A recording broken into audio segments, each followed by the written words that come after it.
না। আল্লাহর হস্তে আপনাদের কাছে অনুরোধ রইল, কালকে প্রত্যেকটা লোক 3 দিনের সিএল ছুটি নিয়ে সচিবালয়ে আসবেন না।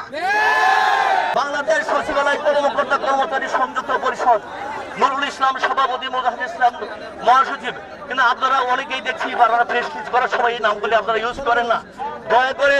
দয়া করে আপনারা বাংলাদেশ সচিবালয় কর্মকর্তা কর্মচারী সংযুক্ত পরিষদের প্রেসিডেন্ট নুরুল ইসলাম এবং মহাসচিব মুজাহিদুল ইসলামের নাম ব্যবহার করে আপনারা প্রেস রিলিজ করবেন, আপনাদের কাছে বিনীত অনুরোধ। এবং আমাদের কর্মসূচি চলবে এবং আরো চলবে। আপনাদের সকলকে অসংখ্য ধন্যবাদ। আসসালামু আলাইকুম।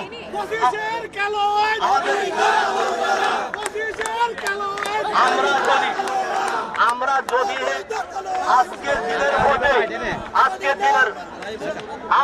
আজকের দিনের মধ্যে এই অধ্যাদেশ প্রত্যাহার করা না হয়, হলে আমরা এমন কঠোর কর্মসূচি দেব যে সচিবালয় কেউ ঢুকতে পারবে না। এবং আমাদের সমর্থনের সমন্বয় পরিষদ সারা বাংলাদেশের 64 ডিস্ট্রিক্টে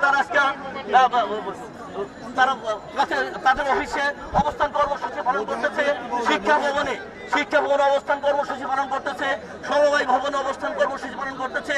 আমরা এটা সারা বাংলাদেশের সরকারি জানাবো, আপনারা যেখানে আছেন প্রত্যেকেই তার নিজস্ব অফিসের সামনে অবস্থান কর্মসূচি নেন। কারণ এই কালো আইন শুধু সচিবালয়ের জন্য না, সমগ্র বাংলাদেশের সরকারি 18 লক্ষ কর্মচারীর জন্য এই কালো আইন প্রণয়ন করা হয়েছে। আমরা এর বাতিল চাই। আমাদের সপক্ষে সারা বাংলাদেশে আন্দোলন গড়ে তোলেন।